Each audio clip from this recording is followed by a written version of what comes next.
നമസ്കാരം, ഞാൻ doctor Vishnu Radhakrishnan, consultant endocrinologist and diabetologist. ഇന്ന് ഞാൻ നിങ്ങളുമായിട്ട് സംസാരിക്കുന്നത് ഏറെ ആളുകൾ നമ്മളോട് ചോദിക്കുന്നൊരു സംശയത്തെക്കുറിച്ചാണ്. എപ്പോഴാണ് ഒരു രോഗി സ്റ്റാറ്റിൻ അഥവാ കൊളസ്ട്രോളിന് ഗുളിക എടുക്കേണ്ടത്? നമുക്ക് പലർക്കും അറിയാം, പല ഡയബറ്റിക്കായ ആളുകൾ, അവർ പല പൊണ്ണത്തടി അല്ലെങ്കിൽ ഒബിസിറ്റി ഉള്ള ആളുകളൊക്കെ അവരുടെ ലൈപ്പിഡ് പ്രൊഫൈൽ ചെയ്ത് നോക്കുന്ന സമയത്ത് ചിലപ്പോൾ അവരുടെ കൊളസ്ട്രോളൊക്കെ കുറച്ച് കൂടുതലായിട്ട് കാണാം. അപ്പം നമ്മൾ ചീത്ത കൊളസ്ട്രോൾ എന്ന് വിളിക്കുന്ന LDL കൊളസ്ട്രോൾ 130 മുകളിലൊക്കെ ആയിട്ട് കാണാം. പല ലാബ് റിപ്പോർട്ടുകളിലും 100 അപ്പർ ലിമിറ്റ് എന്നും പല ലാബ് റിപ്പോർട്ടുകളിൽ 130 അപ്പർ ലിമിറ്റ് എന്നൊക്കെ കാണാം. ചിലർക്ക് ടോട്ടൽ കൊളസ്ട്രോൾ 200 കുറച്ച് മുകളിലായിട്ട് കാണാം. അപ്പോൾ ഏതൊക്കെ അവസ്ഥകളിലാണ് നമ്മൾ കൃത്യമായിട്ട് ഇതിന് ട്രീറ്റ്മെൻറ്റ് എടുക്കേണ്ടത്? പലരും പല പെരിഫറിയിൽ പല ഡോക്ടർമാരെയും കണ്ട് പലരും അതിന് ട്രീറ്റ്മെൻറ്റും എടുക്കുന്നത് തുടങ്ങിയിട്ടുണ്ടാവും നമ്മുടെ അടുത്തെത്തുമ്പോഴേക്കും. അപ്പോൾ ഇവരൊക്കെ യഥാർത്ഥത്തിൽ എടുക്കേണ്ടതുണ്ടോ? അപ്പോൾ ഇത്തരം കാര്യങ്ങൾ നമ്മൾ ചർച്ച ചെയ്യുമ്പോൾ 2 വിഷയങ്ങളാണ് നമ്മൾ കണക്കിലെടുക്കുന്നത്. ഒന്ന് പ്രൈമറി പ്രിവെൻഷൻ, അല്ലെങ്കിൽ ഒരു രോഗത്തിൻ്റെ സെക്കൻഡറി പ്രിവെൻഷൻ. അതായത് പ്രൈമറി പ്രിവെൻഷൻ എന്ന് പറയുന്നത് ഒരു രോഗം വരുന്നതിന് മുന്നേ ആയിട്ട് അത് തടയാനായിട്ട് നമ്മൾ സ്റ്റാറ്റിൻസ് അഥവാ കൊളസ്ട്രോൾ കുറയുന്ന ഗുളിക കൊടുക്കുക എന്നുള്ളതാണ്. അപ്പോൾ നമ്മളിവിടെ കാണുന്ന രോഗം എന്ന് പറയുന്നത് കൊറോണറി ആർട്ടറി ഡിസീസ് എന്ന് പറയുന്നത്, അതായത് ഹാർട്ടിലെ വെസൽസിനുണ്ടാകുന്ന അസുഖം, അല്ലെങ്കിൽ സ്ട്രോക്ക്, CVA തുടങ്ങിയ, അതായത് നമ്മളെ ശിരസിലേക്കുള്ള ധമനികളിലും ഒക്കെ ഉണ്ടാകുന്ന ബ്ലോക്ക്, ഇത്തരം കാര്യങ്ങളൊക്കെയാണ് നമ്മൾ കാണുന്ന ഡിസീസസ്. അപ്പം അതിനെ പ്രിവെൻറ്റ് ചെയ്യാൻ നമ്മൾ എപ്പോഴൊക്കെ കൊടുക്കണം എന്നുള്ളതാണ് ഒരു ചോദ്യം. അപ്പം നമ്മളടുത്ത് വരുന്ന അധിക പേഷ്യൻസും ഡയബറ്റിക്കാണ്. പലപ്പോഴും ഡയബറ്റിക് പേഷ്യൻസിലുള്ള നമ്മൾ സ്റ്റാറ്റിൻ അഥവാ കൊളസ്ട്രോളിന് ഗുളിക കൊടുക്കാൻ ശ്രമിക്കുമ്പോൾ അവർ പറയും, എനിക്ക് കൊളസ്ട്രോൾ നോർമലാണല്ലോ ഡോക്ടറെ. അപ്പോൾ ഇതിന് തീർച്ചയായും ഒന്ന് അഡ്രസ്സ് ചെയ്യേണ്ടതുണ്ടെന്ന് എനിക്ക് തോന്നുന്നു.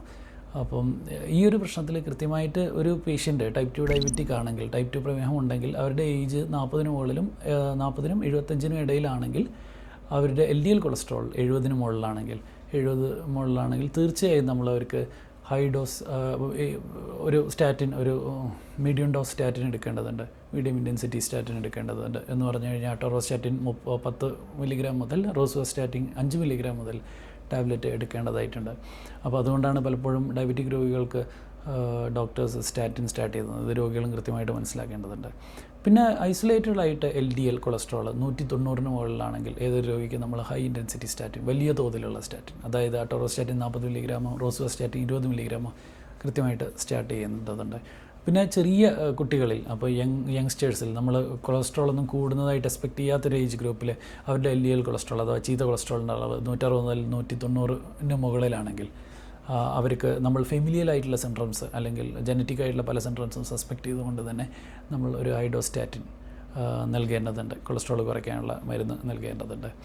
പിന്നെ തീർച്ചയായും കാർഡിയോവാസ്കുലർ റിസ്ക് ഫാക്ടേഴ്സ് വളരെ കൂടിയ പേഷ്യൻസിൽ, അത് നമ്മൾ കാൽക്കുലേറ്റ് ചെയ്യുന്നത് ചില റിസ്ക് സ്കോറുകൾ വെച്ചിട്ടാണ്. ഇപ്പോൾ ACVD റിസ്ക് സ്കോർ അതൊക്കെ 7.5% മുകളിലാണെങ്കിൽ ഇത്തരം പേഷ്യൻസിൽ നമ്മൾ സ്റ്റാറ്റിൻസ് സ്റ്റാർട്ട് ചെയ്യാറുണ്ട്. അപ്പോൾ ഇതൊക്കെ അനുസരിച്ചാണ് നമ്മൾ സ്റ്റാറ്റിൻസ് സ്റ്റാർട്ട് ചെയ്യുന്നത്.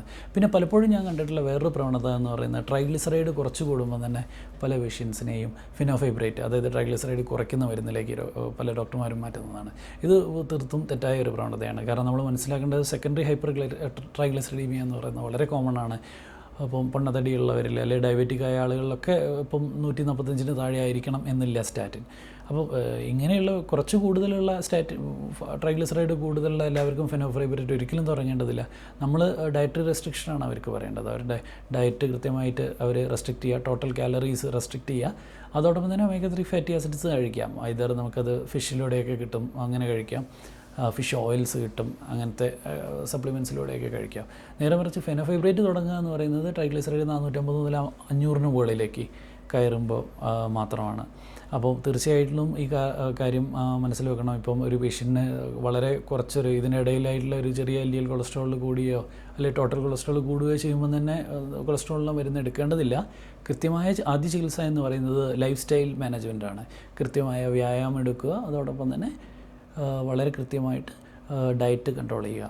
അപ്പം കൊളസ്ട്രോൾ ഇപ്പം പല പഠനങ്ങളും ശ്രമിക്കുന്നത് നമ്മുടെ ശരീരത്തിലെ കൊളസ്ട്രോളിൻ്റെ അളവിനെ അല്ലെങ്കിൽ ചീത്ത കൊളസ്ട്രോളിൻ്റെ അളവിനെ സ്വാധീനിക്കുന്നത് നമ്മൾ പുറത്തുനിന്ന് എടുക്കുന്ന കൊളസ്ട്രോൾ അല്ല, എക്സോജിനസ് കൊളസ്ട്രോൾ അല്ല, നമ്മുടെ ബോഡിയിൽ ലിവർ സിന്തസൈസ് ചെയ്യുന്ന എൻഡോജിനസ് കൊളസ്ട്രോളാണ് എന്നുള്ളതാണ്.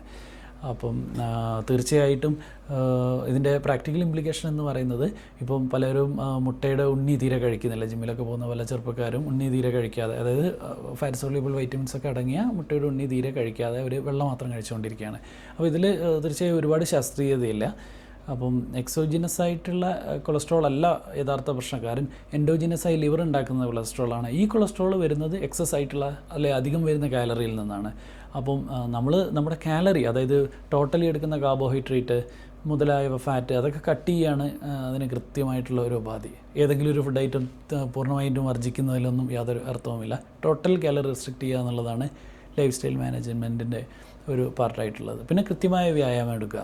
ഇപ്പോൾ എയറോബിക് എക്സസൈസ് അല്ലെങ്കിൽ the so called cardio exercise ആണെങ്കിൽ 30 മിനിറ്റോളം നമുക്ക് ഒരു ദിവസം ചെയ്യാൻ പറ്റും. 5 ദിവസമെങ്കിലും 30 മിനിറ്റ് ഈ എക്സസൈസ് ചെയ്യുക.